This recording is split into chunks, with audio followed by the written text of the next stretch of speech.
Hi అందరికీ నమస్కారం. ఈరోజు నేను మీకోసం ఒక అద్భుతమైన సినిమాని తీసుకొచ్చాను. సినిమా పేరు 'గయా'. 2021 సంవత్సరంలో రిలీజ్ అయిన సినిమా. ఇంకా సినిమా కథ విషయానికి వస్తే బేసికల్గా మన కథలో హీరోయిన్ ఏంటంటే ఫారెస్ట్ లో కెమెరాస్ ఫిక్స్ చేద్దాం అని చెప్పేసి వెళ్తుంది. కాకపోతే అనుకోకుండా ఫారెస్ట్ లో దారి తప్పిపోతుంది. కానీ దారి తప్పిన తర్వాత తనకు కొన్ని భయంకరమైన నిజాలు తెలుస్తాయి. అదేంటంటే అదే ఫారెస్ట్ లో ఒక ఫ్యామిలీ ఉంటుంది అనమాట. వాళ్ళు అక్కడ అసలు ఏం చేస్తున్నారు, హీరోయిన్ అక్కడికి వెళ్ళింది కదా, మరి వాళ్ళు హీరోయిన్ వదిలిపెట్టారా లేదా అనేది సినిమా కదా. సినిమా చాలా అంటే చాలా బాగుంటుంది. అందులోనూ మీరు అస్సలు ఎక్స్పెక్ట్ చేయని ఎలిమెంట్స్ అయితే ఖచ్చితంగా ఉంటాయి. ఇంకా డైరెక్ట్ గా కథలోకి వెళ్లే ముందు మీరు కనుక మన ఛానల్ కి ఫస్ట్ టైం వస్తాయి దయచేసి సబ్స్క్రైబ్ చేసి బెల్ ఐకాన్ ప్రెస్ చేయండి. ఇంకా డైరెక్ట్ గా కథలోకి వెళ్తే ఈ సినిమా ఓపెనింగ్ ఫారెస్ట్ లో ట్రావెల్ చేస్తున్న మన కథలో హీరోయిన్ ఆ తర్వాత హీరోయిన్ వాళ్ళ ఫ్రెండ్ ని చూపిస్తారు. బేసికల్ గా వీళ్ళు ఏంటంటే ఫారెస్ట్ లో సర్వేలెన్స్ కెమెరాస్ పెడుతూ ఉంటారు అనమాట. అంటే అసలు ఫారెస్ట్ లో ఏం జరుగుతుందని చెప్పేసి మొత్తం చెక్ చేస్తూ ఉంటారు కదా, అలాంటి కెమెరాలు ఫిక్స్ చేస్తూ ఉంటారు. ఇంకా ముఖ్యంగా హీరోయిన్ ఏం చేస్తుందంటే డ్రోన్ కెమెరాతో ఎక్కడెక్కడ ఇంతకు ముందు కెమెరాలు సెట్ చేశారు,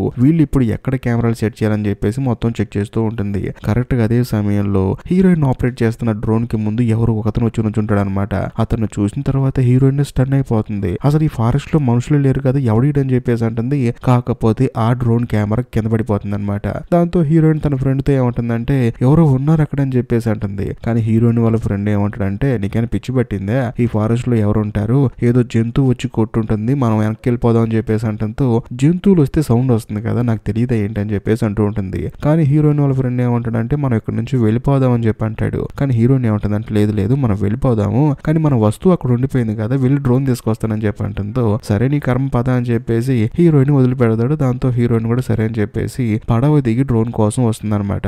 కట్ చేస్తే మరోవైపు అదే ఫారెస్ట్ లో ఉంటున్న ఇద్దరు తండ్రి కొడుకులను చూపిస్తారు. వాళ్ళిద్దరు ఏంటంటే ఆ డ్రోన్ కెమెరాను తీసుకుని అక్కడ నుంచి వెళ్ళిపోతూ ఉంటారు. మరీ ముఖ్యంగా ఇంతకు ముందు కూడా సర్వేలెన్స్ కెమెరాలు చాలా సెట్ చేశారనమాట ఫారెస్ట్ లో. వాటికి మట్టి పూసి ఆ విజువల్స్ కనిపించకుండా చేసి అక్కడ నుంచి వాళ్ళు వెళ్ళిపోతూ ఉంటారు. ఇదిలా ఉంటే మరోవైపు మన కథలో హీరోయిన్ ఏం చేస్తుందంటే ఎక్కడైతే డ్రోన్ పడిపోయిందో అక్కడ కూర్చి చూస్తే అక్కడ డ్రోన్ కనిపించదు. దాంతో తాను ఆశ్చర్యపోతుంది అదేంటి అని చెప్పేసి. మరోవైపు హీరోయిన్ వాళ్ళ ఫ్రెండ్ ఏం చేశారంటే పక్కనే ఒక కెమెరా ఉంటుంది అనమాట. దాంట్లో ఉన్న డేటాని కలెక్ట్ చేసుకుంటూ ఉంటాడు. కానీ దాని మీద బురద రాసి ఉంటుంది చూసి మనోడికి ఆశ్చర్యం వేస్తుంది. మొత్తానికి ఇక్కడ ఏదో తేడా జరుగుతుందని చెప్పేసి కట్ చేస్తే మరోవైపు ఆ ఇద్దరు ఉన్నారు కదా తండ్రి కొడుకులు ఫారెస్ట్ లో ఉండేవాళ్ళు, వాళ్ళిద్దరు ఏం చేస్తారంటే ఏదో ట్రాప్ సెట్ చేస్తారనమాట. మరి అది ఎవరికి మాత్రం తెలియదు కానీ ట్రాప్ సెట్ చేసి అక్కడ నుంచి నడుచుకుంటూ వెళ్ళిపోతూ ఉంటారు. ఇదిలా ఉంటే మరోవైపు మన కథలో హీరోయిన్ కి ఏంటంటే సరే ఇక్కడ నుంచి వెళ్ళిపోదాం అని చెప్పేసి నడుచుకుంటూ వెళ్ళిపోతూ ఉంటుంది అనమాట. కాకపోతే తానేమో దారి తప్పిపోతుంది. అందులో తన ఫ్రెండ్ పేరు పిలుచుకుంటూ కేకలు వేస్తూ వెళ్తుంటుంది అనమాట. తన ఫ్రెండ్ ఏమో రెస్పాండ్ అవడు. ఇలా కాదని చెప్పేసి తానేం చేస్తుందంటే తన దగ్గర ఒక వాకీ టాకీ ఉంటుంది, ఎక్కడున్నావు అని చెప్పేసి అడుగుతుంది. కానీ హీరోయిన్ వాళ్ళ ఫ్రెండ్ ఏంటంటే వాకీ టాకీ పడవలో పెట్టేసి మనోడు ఫారెస్ట్ లోకి వెళ్ళాడు. అందులో హీరోయిన్ కూడా వెతుక్కుంటూ వెళ్తున్నప్పుడు ఇందాక తండ్రి కొడుకులు ఫారెస్ట్ లో ట్రాప్ సెట్ చేశారు కదా, దాని మీద హీరోయిన్ అనుకోకుండా కాలేస్తుంది. దాని వల్ల హీరోయిన్ కి షార్ప్ గా ఉండే ఒక కర్ర వచ్చేసి తన కాలు గుచ్చుకుంటుంది. ఆ నొప్పి భరించలేక కేకలు వేస్తూ ఉంటుంది. కరెక్ట్ గా అదే సమయంలో తన చుట్టూ ఎవరో తిరుగుతున్నట్టు అనిపిస్తుంది అనమాట. ఆ తర్వాత అక్కడి నుంచి ఆ కర్ర పీకేసి వెళ్ళిపోదాం అనుకునే సమయానికి దూరంగా రెడ్ లైట్ వెలుగుతూ ఉంటుంది. దాంతో హీరోయిన్ ఏం చేస్తుందంటే అక్కడ ఎవరో ఉన్నారని చెప్పేసి అక్కడికి నడుచుకుంటూ వెళ్తూ ఉంటుంది. మరోవైపు హీరోయిన్ వాళ్ళ ఫ్రెండ్ ఏమో హడావుడిగా పడవ దగ్గరికి వచ్చేసి హీరోయిన్ కోసం చూస్తే అప్పటికి తను అక్కడ వచ్చి ఉండదు. దాంతో కొంచెం ముందుకెళ్లి మళ్ళీ తాను పడవ దిగి ఆ ఫారెస్ట్ లోనే హీరోయిన్ ని వెతుకుతూ ఉంటాడు. ప్రాసెస్ లో చీకటి కూడా పడిపోతుంది అనమాట. అందులోను హీరోయిన్ వాళ్ళ ఫ్రెండ్ కి ఏంటంటే హీరోయిన్ వెతికే ప్రాసెస్ లో కాలు జారి కింద పడతాడు నీళ్ళలోనే. అదే సమయంలో ఒక చెట్టు చాటు నుంచి ఒక విచిత్రమైన రూపం హీరోయిన్ వాళ్ళ ఫ్రెండ్ ని చూస్తుంటుంది. అది చూసిన తర్వాత మనోడికి ఇంకా భయం వేస్తుంది. కట్ చేస్తే మరోవైపు మన కథలో హీరోయిన్ ఏం చేస్తుందంటే ఆ లైట్ ని ఫాలో చేసుకుంటూ వెళ్తే ఆ ఫారెస్ట్ మధ్యలో ఒక చిన్నపాటి ఇల్లు ఉంటుంది అనమాట. దాంతో హీరోయిన్ కూడా ఇంట్లోకి వెళ్తుంది. వెళ్ళి చూస్తే ఇంట్లో ఎవ్వరూ కనిపించరు. అందులోని హీరోయిన్ కాలికి బాగా గాయమైంది కదా, సరే ఇక్కడ రెస్ట్ తీసుకుందాం అని చెప్పేసి అక్కడే ప్రశాంతంగా పడుకుంటుంది. పడుకున్న కొంత సమయానికి ఆ ఇంట్లోకి ఫారెస్ట్ లో ఉండే తండ్రి కొడుకులు వస్తారనమాట. ఎవరు నువ్వు అసలు ఇక్కడికి ఎందుకు వచ్చావని చెప్పేసి తన గొంతు మీద కత్తి పెడతారు. దాంతో హీరోయిన్ ఏమంటుందంటే లేదండి ఫారెస్ట్ లో నేను దారి తప్పాను అని చెప్పేసి తన కాలికి అయినా గాయాన్ని చూపిస్తుంది అనమాట. దాంతో ఆ తండ్రి కోపం వస్తుంది, మేము సెట్ చేసిన ట్రాప్ ని చెడగొట్టావా అని చెప్పేసి. కట్ చేస్తే మరోవైపు హీరోయిన్ వాళ్ళ ఫ్రెండ్ ని చూపిస్తారు. తానేంటంటే భయంగా ఒక చెట్టు దగ్గర కూర్చుంటాడు అనమాట. తనకి రకరకాల సౌండ్ వినిపిస్తూ ఉంటాయి. కరెక్ట్ గా అదే సమయంలో హీరోయిన్ వాళ్ళ ఫ్రెండ్ వెనకాల నుంచి 4 కాళ్ళతో ఒక మనిషి వస్తూ ఉంటాడు అనమాట రివర్స్ లో. అతన్ని చూసి మనోడికి బుర్ర బ్లాంక్ అయిపోతుంది. కట్ చేస్తే మరోవైపు మన కథలో హీరోయిన్ చూపిస్తారు. హీరోయిన్ కాలికి గాయమైంది కదా, దాంతో ఆ పెద్ద ఆయన ఏంటంటే హీరోయిన్ కాలికి వైద్యం చేస్తూ ఉంటాడు. ఆయన పేరు వచ్చేసి బరెన్, అందులోను కొడుకు పేరు వచ్చేసి స్టెఫెన్. ఆ తర్వాత ఇద్దరు కలిసి హీరోయిన్ కి వైద్యం చేసి అన్ని డీటెయిల్స్ అడుగుతారనమాట. నువ్వు ఎక్కడి నుంచి వచ్చావు, ఏం చేస్తావు అని చెప్పి చెప్పేసి దానికి హీరోయిన్ కూడా సమాధానం చెప్తుంది. నేను పలానా చోట నుంచి వచ్చాను, ఫారెస్ట్ లో కెమెరా సెట్ చేస్తానని చెప్పేసి అంటుంటుంది అనమాట. అందులోనూ స్టెఫెన్ ఏం చేస్తాడంటే అంటే ఆ పెద్ద వాళ్ళు కూడా ఏం చేస్తారంటే హీరోయిన్ కోసం ఫుడ్ ప్రిపేర్ చేస్తాడు. అందరూ కలిసి కూర్చొని భోజనం చేస్తూ ఉంటారు. కానీ హీరోయిన్ కి మాత్రం ఆ ఫుడ్ చూస్తే తినబుద్దే కాదు. ఇదిలా ఉంటే మరోవైపు హీరోయిన్ వాళ్ళ ఫ్రెండ్ ని చూపిస్తారు. తన వెనకాల ఒక క్రియేచర్ వెంటాడుతూ ఉంటుంది అనమాట. అందులోనూ ఆ క్రియేచర్ కి ఏంటంటే కళ్ళు కనిపించవు, కానీ నోరు తెరిస్తే మాత్రం నోట్లోంచి డస్ట్ వస్తూనే ఉంటుంది. ఒక చోట అనుకోకుండా హీరోయిన్ వాళ్ళ ఫ్రెండ్ కింద పడిపోయి చూస్తూ ఉంటాడు అనమాట. ఆ క్రియేచర్ ఏంటంటే మనోని పట్టుకుందాం అని చెప్పేసి ట్రై చేస్తూ ఉంటుంది, కానీ దానికేమో కళ్ళు కనిపించవు. ఇదే మంచి పని అని చెప్పేసి తను అక్కడి నుంచి తప్పించుకొని పారిపోతాడు. కట్ చేస్తే మరోవైపు మన కథలో హీరోయిన్ ఏం చేస్తుందంటే స్టీఫెన్ కి వాళ్ళ నాన్న చెప్తుంది అనమాట, నేను ఫారెస్ట్ లో ఒక విచిత్రమైన క్రియేచర్ చూసానని చెప్పేసి అంటంతో ఇద్దరు ఆశ్చర్యపోతారు. అందులోనూ ఆ క్రియేచర్ గురించి వీళ్ళిద్దరికి తెలుసు అనమాట. అందుకనే సైలెంట్ గా ఆశ్చర్యపోతారు. ఇదిలా ఉంటే మరోవైపు మన కథలో హీరోయిన్ వాళ్ళ ఫ్రెండ్ ఏం చేస్తాడంటే తను ఒక చెట్టు దగ్గర దాక్కొని ఉంటాడు. కానీ అక్కడికి ఆ చెట్టుకు సంబంధించిన వేర్లు ఏంటంటే వచ్చి మనల్ని చుట్టేసుకుంటాయి.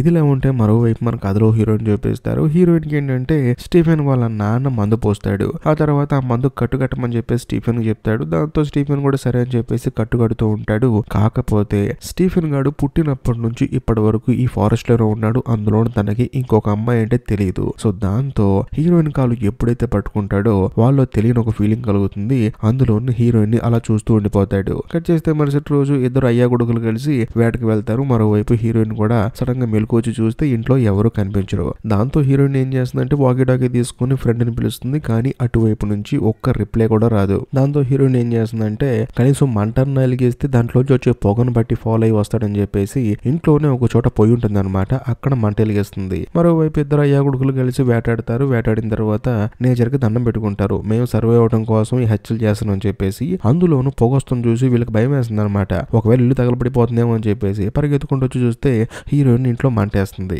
దాంతో స్టీఫెన్ వాళ్ళ నాన్న కోపం వచ్చేస్తుంది. ఎందుకు ఈ పని చేసామని చెప్పేసి. లేదు లేదు నా ఫ్రెండ్ తప్పిపోయాడు, కనీసం పొగను చూసాను వస్తాడని చెప్పేసి అంటంతో మీ ఇద్దరికి వాకటాకులు ఉన్నాయి కదా, అందులో మాట్లాడుకోవచ్చు కదా అని చెప్పేసి అక్కడ నుంచి వెళ్ళిపోతాడు. దాంతో హీరోయిన్ కి ఏం అర్థం కాదు. వీడికేంటి అన్ని తెలుసు, మరి ఇన్ని తెలిసినా సరే ఈ ఫారెస్ట్ వీడు ఎందుకు ఉంటాడని చెప్పేసి హీరోయిన్ కి ఒక డౌట్ మొదలవుతుంది. వెంటనే అడిగేస్తుంది కూడా, పిల్లాడిని చదివించవచ్చు కదా అని చెప్పేసి అంటంతో వాడు ఎక్కడుండి కూడా చదువుకుంటున్నాడని చెప్పేసి అంటుంది. మరి వాళ్ళ అమ్మ ఏమైందని చెప్పంటే ఆవిడకి క్యాన్సర్ వచ్చింది, బోన్ క్యాన్సర్, చనిపోయిందని చెప్పి అంటంతో హీరోయిన్ కూడా సారీ అండి అని చెప్పేసి అంటుంది. మరి మీరేం చేస్తున్నారండి ఇక్కడ అని చెప్పేసి అంటంతో నేను ఒక సైంటిస్ట్ ని, అందులోను నా భార్య ఒక సివిల్ ఇంజనీరు. కాకపోతే నా భార్యకున్న కోరిక ఏంటంటే చివరి రోజుల్లో తను ఇక్కడ ఫారెస్ట్ లో ఉండాలనుకుంది, అందుకని ఇక్కడికి వచ్చి ఉంటున్నాం మేము అని చెప్పేసి అంటంతో హీరోయిన్ కి ఏం అర్థం కాదు. మీరు ఇంత పెద్ద సైంటిస్టు, మీ అబ్బాయికి మంచి భవిష్యత్తు ఉంది, అలాంటిది మీరు సిటీలో ఉండకుండా ఫారెస్ట్ లో ఎందుకు ఉంటున్నారని చెప్పేసి అంటుంది. కాకపోతే స్టీఫెన్ వాళ్ళ నాన్న ఏమంటాడంటే లేదు లేదు మేము ఉందామని ఇక్కడికి రాలేదు, కానీ నా భార్య మేము ఇక్కడికి వచ్చిన తర్వాత తను అనుకోకుండా చనిపోయింది, సర్లే అని చెప్పేసి ఇక్కడే అడ్జస్ట్ అయ్యి బతకడం స్టార్ట్ చేసాము, ఎందుకంటే నా భార్య కూడా ఇక్కడే చనిపోయింది కదా అని చెప్పేసి అంటంతో హీరోయిన్ కూడా అవునా అని చెప్పేసి అంటుంది.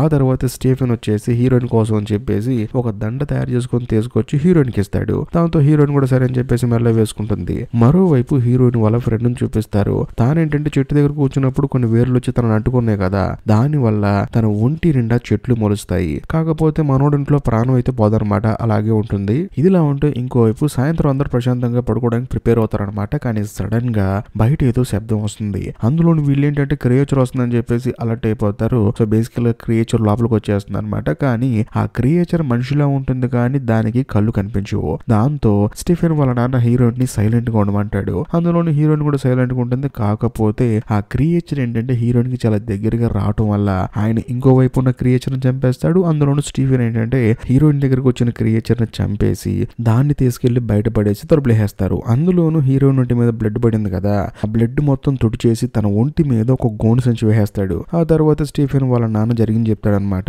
ఇవన్నీ ఒక డిఫరెంట్ క్రియేచర్స్ మనుషులను చంపి మనిషి రూపాన్ని అవి పొందుతాయి, అందులోని భూమిలో ఉంటాయి, వేర్ల ద్వారాగా బయటకు వస్తూ ఉంటాయి, కాకపోతే వీటికి కళ్ళు కనిపించవు అని చెప్పి అంటంతో హీరోయిన్ ఆశ్చర్యపోతుంది. ఇవి ఇక్కడ ఉంటాయని మీకు ఎప్పటి నుంచి తెలుసండి బాబు అని చెప్పంటే ఇవి చాలా ఏళ్ల నుంచి ఉంటున్నాయి ఇక్కడ ఫారెస్ట్ లో మనుషులు చంపేసి ఆ మనుషుల ఆకారాన్ని ఇవి తీసుకుంటూ ఉంటాయి అని చెప్పేసి అంటంతో హీరోయిన్ స్టన్ అయిపోతుంది. ఆ తర్వాత స్టీఫెన్ గడ్ ఏంటంటే హీరోయిన్ మీద ఉన్న లవ్ తో నీకు పక్కేసని వెళ్ళి ప్రశాంతంగా పడుకో అని చెప్పేసి అంటాడు. దాంతో హీరోయిన్ కూడా సరే అని చెప్పేసి పడుకుంటుంది. కట్ చేస్తే మరుసటి రోజు ఉదయాన్నే హీరోయిన్ నిద్రలేకి చూస్తే ఆ స్టీఫెన్ గడ్ ఏంటంటే హీరోయిన్ వైపు అలా చూస్తూ ఉంటాడు అనమాట. దాంతో హీరోయిన్ ఏం చేస్తుందంటే తన ఫోన్ తీసుకుని ఇదిగో ట్రా అని చెప్పేసి అందులో ఫొటోస్ అన్ని చూపిస్తూ ఉంటుంది. స్టీఫెన్ కూడా చూస్తూ ఉంటాడు. కాకపోతే స్టీఫెన్ వాళ్ళ నాన్న వచ్చేసి ఫోన్ పగలగొట్టేస్తాడు. నువ్వు అసలు అలాంటివి చూపించొద్దు, నా కొడుకు ఏం తీరాల్సిన అవసరం లేదని చెప్పేసి కొడుకుని తీసుకుని అక్కడి నుంచి బయటకు దగ్గరికి వెళ్ళిపోతాడు. వెళ్ళిన తర్వాత ఒక చెట్టు దగ్గర కూర్చొని పూజలు చేస్తాడు. అందులో ఒక చిన్న మొలక వస్తుంది అనమాట. దాన్ని తీసుకొని ఇద్దరు చిరుసగం తింటారు. అంతేకాకుండా వాళ్ళకేంటంటే దెబ్బలు తగిలే కదా, ఆ దెబ్బలు కూడా మెల్లగా మాయమైపోతూ ఉంటాయి. ఇంకోవైపు మన కథలో హీరోయిన్ ఏం చేస్తుందంటే వాళ్ళు వెళ్ళిపోయిన తర్వాత సెల్ ఫోన్ పార్ట్స్ అని అంటించుకుంటూ ఉంటుంది. అదే సమయంలో అక్కడ ఒక డైరీ కనిపిస్తుంది. దాన్ని హీరోయిన్ మొత్తం చదువుతూ ఉంటుంది అనమాట. అందులోనూ బయటికి వెళ్ళిన ఇద్దరు తండ్రి కొడుకులు లోపలికి వస్తారు. మరీ ముఖ్యంగా హీరోయిన్ వైపు ఆ స్టీఫెన్ వాళ్ళ నాన్న చూసి హీరోయిన్ ని షాక్ అవుతాడు అనమాట. ఎందుకంటే హీరోయిన్ ఒంటి మీద మొక్కలు మొలుస్తూ ఉంటాయి. దాంతో హీరోయిన్ కూడా ఎఫెక్ట్ అయిందేమో అని చెప్పేసి ఆయనకి డౌట్ వచ్చేస్తుంది. వెంటనే తానేమంటాడంటే నువ్వు వెళ్ళిపోవాల్సిన సమయం వచ్చింది, బయలుదేరని చెప్పడంతో హీరోయిన్ సరే అంటుంది. కాకపోతే స్టీఫెన్ బాధపడుతూ ఉంటాడు తను వెళ్ళిపోతుందా అని చెప్పేసి. ఆ తర్వాత హీరోయిన్ చేయి చూస్తేనేమో తనకేమో లైట్ గా మొక్కలు మొలుస్తూ ఉంటాయి అనమాట. దాంతో మనోడికి భయం వేస్తుంది. భయం వేసిన వెంటనే తానేం చేస్తాడంటే ఇతను వీళ్ళ నాన్న తినే ఒక మొక్క ఉంది కదా, అది ఎక్కడైనా ఇంట్లో ఉందా అని చెప్పేసి చూస్తేనేమో అదేమో కనిపించదు. ఇలా కాదని చెప్పేసి వెంటనే తనకి ఎక్కడైతే దెబ్బలు తగిలాయో, ఎక్కడైతే లైట్ గా మొక్కలు మొలిచినట్లు అనిపించాయో అక్కడ నాకేస్తాడనమాట. దాంతో హీరోయిన్ కూడా అర్థం చేసుకుంటుంది వీడికి నేను వెళ్ళటం ఇష్టం లేదని చెప్పేసి స్టీఫెన్ వాళ్ళ నాన్నతో చెప్తుంది. నేను తీసుకెళ్తాను, బాగా చదివిస్తానని చెప్పేసి అంటుంది. కానీ స్టీఫెన్ వాళ్ళ నాన్నేమో ఒప్పుకోడు. దాంతో సర్లే అని చెప్పేసి బాయ్ చెప్పి అక్కడి నుంచి బయలుదేరుతుంది. అలా వచ్చేటప్పుడు కూడా స్టీఫెన్ వాళ్ళ నాన్ననే హీరోయిన్ కంటిన్యూస్ గా క్వశ్చన్లు వేస్తూనే ఉంటుంది. దానికి ఆయన కూడా కొంచెం ఆన్సర్లు ఇస్తూ ఉంటాడు. అలా వీళ్ళు నడుచుకుంటూ వెళ్తున్నప్పుడు సడన్ గా హీరోయిన్ కి తన ఫ్రెండ్ కనిపిస్తాడు అనమాట. అది కూడా ఒంటి నిండా మొక్కలు మొలిచి. ఇదంతా చూసిన తర్వాత హీరోయిన్ షాక్ అయిపోతుంది. అందులోనూ హీరోయిన్ వాళ్ళ ఫ్రెండ్ ఏమంటాడంటే దయచేసి నన్ను చంపి ఈ నరకం నేను భరించలేకపోతున్నానని చెప్పి అంటాడు. కానీ హీరోయిన్ ఏమంటుందంటే లేదు నేను హాస్పిటల్ తీసుకెళ్తా అని చెప్పి అంటుంది. లేదు నన్ను చంపి నా వల్ల కాదని చెప్పి అంటంతో పక్కనే ఉన్న స్టీఫెన్ వాళ్ళ నాన్న ఏం చేస్తాడంటే హీరోయిన్ వాళ్ళ ఫ్రెండ్ ని చంపేస్తాడు. దాంతో హీరోయిన్ ఎంతగానో బాధపడుతూ ఉంటుంది. అందులోనూ చంపిన తర్వాత ఒక సౌండ్ వస్తుంది కదా, ఆ సౌండ్ వల్ల క్రియేచర్లు ఏంటంటే వీళ్ళ దగ్గరకు వస్తూ ఉంటాయి అనమాట. దాంతో వీళ్ళిద్దరు ఏం చేస్తారంటే ప్రాణాలు అరచేతిలో పెట్టుకొని పరిగెత్తుకుంటూ తిరిగి మళ్ళీ వాళ్ళ ఇంటికి వచ్చేస్తారు. వచ్చిన తర్వాత తలుపులు మొత్తం వేసేసుకుంటారు. అందులోనూ స్టీఫెన్ గడైతే ఎంతగానో అందపడతాడు. ఎందుకంటే మళ్ళీ తిరిగి హీరోయిన్ వచ్చేసింది కాబట్టి. ఆ తర్వాత అందరూ ప్రశాంతంగా పడుకుంటారు. కాకపోతే హీరోయిన్ కి ఏంటంటే ఒళ్ళంతా దొరదొచ్చేస్తుంది అనమాట. ఏంటని చెప్పి చూసుకుంటే తన ఒంటి మీద చెట్లు మొలుస్తూ ఉంటాయి. దాంతో హీరోయిన్ ఏమంటుందంటే స్టీఫెన్ వాళ్ళ ఫాదర్ తో దీనికి సంబంధించి మెడిసిన్ ఏదైనా తెలిస్తే నాకేముండే నేను వేసుకుంటా అని చెప్పి అంటంతో ఆ పెద్ద మాత్రం నాకేం తెలియదు అని చెప్పేసి అక్కడ నుంచి వెళ్ళిపోతాడు బయటికి. అదే సమయంలో హీరోయిన్ ఏం చేస్తుందంటే స్టీఫెన్ అడుగుతుంది అనమాట, మీ నాన్న ఇంటి పద్దాకలు బయటికి వెళ్ళిపోయి పూజలు చేస్తూ ఉన్నాడు, ఏంటి కథ అని చెప్పి అంటంతో మనోడికి తెలిసిన విషయం చెప్తాడనమాట. నేను బాగా చిన్నప్పుడే మా అమ్మని నేను కోల్పోయాను. కాకపోతే మా అమ్మ ఇదే ఫారెస్ట్ లో ఎక్కడో ఉన్నట్టుంది. అందులోను చెట్టు దగ్గర నాకు తెలిసి ఉంటుందేమో డౌట్ గా ఉంది. అందుకని చెట్టు దగ్గరికి వెళ్ళి మా నాన్న పూజలు చేస్తూ ఉంటున్నాడని చెప్పేసి అంటంతో హీరోయిన్ కి ఏం అర్థం కాదు. చనిపోయిందని చెప్పి అంటున్నాడు, మళ్ళీ బతికుందని చెప్పి అంటున్నాడు, పూజలు అంటున్నాడు అని చెప్పేసి హీరోయిన్ ఏమో కన్ఫ్యూజ్ అయిపోతుంది. ఇదిలా ఉంటే ఇంకోవైపు స్టీఫెన్ వాళ్ళ ఫాదర్ ఏం చేస్తారంటే చెట్టు దగ్గరకు వచ్చి మళ్ళీ పూజలు చేయడం స్టార్ట్ చేస్తాడు. కాకపోతే ఈసారి మాత్రం ఆ చెట్టు లోపల నుంచి ఏదో సౌండ్స్ వస్తూ ఉంటాయి అనమాట. ఆ సౌండ్స్ విని స్టీఫెన్ వాళ్ళ నాన్న ఆశ్చర్యపోతాడు. ఇదిలా ఉంటే మరోవైపు మన కథలో హీరోయిన్ ఆ స్టీఫెన్ తో ఏం చెప్తుందంటే చూడు నీకంటూ ఒక మంచి భవిష్యత్తు ఉంది. నువ్వు గనక సిటీలోకి వస్తే నాలాంటి అమ్మాయిలు చాలా మంది కనిపిస్తారు. అందులో నీకు ఒక మంచి పార్ట్నర్ దొరుకుతుంది, ప్రశాంతంగా బతకొచ్చు అని చెప్పడంతో స్టీఫెన్ మాత్రం లేదు మా నాన్న ఏ మనిషి చెప్పిన మాట వినొద్దు, వాళ్ళందరూ చాలా తొందరగా చనిపోతున్నారు, మనం మాత్రం ఎక్కువ రోజులు బతుకుతాం అని చెప్పేసి అన్నాడని చెప్పేసి మాట్లాడుతూ ఉంటారు. సడన్ గా స్టీఫెన్ వాళ్ళ నాన్న లోపలికి వస్తాడు. వీళ్ళిద్దరు ఏంటంటే కొంచెం క్లోజ్ గా ఉంటారు అనమాట. అది చూసి ఆయన షాక్ అయిపోతాడు. కట్ చేస్తే మరుసటి రోజు స్టీఫెన్ వాళ్ళ నాన్న ఏం చేస్తారంటే స్టీఫెన్ తీసుకొని చెట్టు దగ్గరికి వెళ్తాడు. వెళ్ళిన తర్వాత అందులోంచి ఒక మొక్క తీసి 2 ముక్కలు చేసి కొడుకు నోట్లో పెడతాడు. ఆ తర్వాత తాను కూడా తింటాడు అనమాట. దాంతో కూడా స్టీఫెన్ సరే అని చెప్పేసి తిరిగి ఇంటికి వస్తాడు. కాకపోతే వాళ్ళ నాన్నకంటే కొంచెం ముందు వచ్చేసి హీరోయిన్ కి ముద్దు పెడతాడు. అందులోనూ వాళ్ళ నాన్న ఇంతకు ముందు మొక్క ఇచ్చాడు కదా, ఆ మొక్క ముద్దు ద్వారాగా హీరోయిన్ నోట్లోకి పంపిస్తాడు అనమాట. దాంతో హీరోయిన్ కూడా ఆ మొక్కను నవ్వుతుంది. అప్పుడు తనకు అర్థం అవుతుంది తన కాలికి వచ్చే మొక్కలు ఏవైతే ఉన్నాయో దానికి ఈ నోట్లో ఉన్న మొక్కే విరుడు అని చెప్పేసి దాన్ని మెల్లగా నవ్వులుతూ ఉంటుంది. ఆ తర్వాత స్టీఫెన్ వాళ్ళ నాన్న చూస్తే వాళ్ళిద్దరు ఏం తెలియనట్టు ఎవరి పనులు చేసుకుంటూ ఉంటారు. అందులోని హీరోయిన్ ఏమంటుందంటే తనకి బాగా ఆరోగ్యం మొత్తం సెట్ అయ్యేంత వరకు ఇక్కడే ఉందామని చెప్పేసి, ఇంకా ముఖ్యంగా స్టీఫెన్ ఇచ్చే మందులు వేసుకుంటే తనకు నయం అవుతుందని చెప్పేసి నేను ఇదే ఫారెస్ట్ లో కొన్ని రోజులు ఉంటానని చెప్పేసి అంటుంది. దాంతో స్టీఫెన్ ఎంతగానో ఆనందపడతాడు. కట్ చేస్తే మరుసటి రోజు నుంచి స్టీఫెన్ గాడు హీరోయిన్ కి బాగా క్లోజ్ అయిపోతాడు అనమాట. బాణాలు వేయటం ఎలాగని చెప్పేసి అన్ని నేర్పిస్తూ ఉంటాడు. అందులోనూ వాళ్ళ నాన్నగారు ఏ చెట్టుకైతే ఎక్కువ పూజ చేస్తూ ఉంటాడో అక్కడికి హీరోయిన్ తీసుకెళ్తాడు. కానీ అక్కడ చెట్టును చూసి హీరోయిన్ షాక్ అయిపోతుంది. ఎందుకంటే చెట్టుకున్న ఏర్లు ఏదైతే ఉన్నాయో అది మనిషి వేలులాగుంటుంది. అందులోనూ ఆ ఏళ్ళకి ఒక రింగ్ ఉంటుంది అనమాట. దాంతో హీరోయిన్ కి అప్పుడు అర్థం అవుతుంది చనిపోయిన వాళ్ళ అమ్మే ఈ చెట్టులా మారిపోయింది. ఇంకా ముఖ్యంగా ఈ చెట్టు దగ్గరకు వచ్చే స్టీఫెన్ వాళ్ళ నాన్న పూజలు చేసి ఈ ఫారెస్ట్ లో సర్వైవ్ అవుతున్నాడని చెప్పేసి హీరోయిన్ కి అర్థమైపోతుంది. కట్ చేస్తే మరుసటి రోజు సాయంత్రం స్టీఫెన్ వాళ్ళ ఫాదర్ యాజ్ టీజ్ గా చెట్టు దగ్గరకు వచ్చి పూజలు చేస్తూ ఉంటాడు. కానీ లోపల నుంచి ఒక వాయిస్ వస్తుంది, నువ్వు స్టీఫెన్ ని చంపేయాలి లేకపోతే నీకే డేంజర్ అని చెప్పేసి అందులోంచి వాయిస్ వస్తుంది అనమాట. ఇదంతా విన్న తర్వాత స్టీఫెన్ వాళ్ళ నాన్నకి ఏం అర్థం కాదు, నా కొడుకు ఎందుకు చంపాలని చెప్పేసి. కట్ చేస్తే మరోవైపు మన కథలో హీరోయిన్ కూడా ఎలాగైనా సరే ఇక్కడ నుంచి స్టీఫెన్ గారిని తప్పించాలని చెప్పేసి ప్లాన్ వేస్తుంది. అందులోనూ ఒక రోజు రాత్రి స్టీఫెన్ వాళ్ళ నాన్న బయటికి వెళ్తాడనమాట. ఇదే మన సమయం అని చెప్పేసి స్టీఫెన్ గారి మనసు మొత్తాన్ని మార్చేసి హీరోయిన్ వాడిని తీసుకుని బయలుదేరి వచ్చేస్తుంది. అలా నడుచుకుంటూ వెళ్లే ప్రాసెస్ లో తెల్లారిపోతుంది అనమాట. అప్పుడు స్టీఫెన్ వాళ్ళ నాన్న ఎదురవుతాడు. వెంటనే తానేమంటాడంటే దయచేసి నా కొడుకును వదిలే అని చెప్పేసి అంటాడు. కానీ హీరోయిన్ మాత్రం ఎందుకు ఇక్కడే ఉంచి వాడి జీవితాన్ని నాశనం చేయడానికే, వాడు చూడాల్సిన జీవితం చాలా ఉందని చెప్పేసి తీసుకెళ్తా అని చెప్పేసి అంటుంది. అందులోనూ హీరోయిన్ వెనకాల స్టీఫెన్ వెళ్తూ ఉంటాడు. కాకపోతే స్టీఫెన్ వాళ్ళ నాన్న ఏమంటాడంటే అమ్మ త్యాగానికి అర్థం లేకుండా పోతుందిరా అని చెప్పేసి అంటంతో ఆ ఒక్క మాట విని స్టీఫెన్ వెనక్కి వచ్చేసి వాళ్ళ నాన్న దగ్గర నిలబడతాడు. దాంతో హీరోయిన్ కూడా కోపం వచ్చి సరే పోతే పో అని చెప్పేసి నీకు నాకు సంబంధం లేదని చెప్పేసి తను మాత్రం నడుచుకుంటూ వెళ్ళిపోతూ ఉంటుంది. మరోవైపు స్టీఫెన్ కూడా వాళ్ళ నాన్నతో వెళ్ళిపోతాడు. కాకపోతే స్టీఫెన్ వాళ్ళ నాన్న ఏంటంటే ఇంటికి వెళ్ళిన తర్వాత ఒక ఆయుధాన్ని రెడీ చేస్తాడు. ఎందుకంటే కొడుకును బలి ఇవ్వాలి కనుక.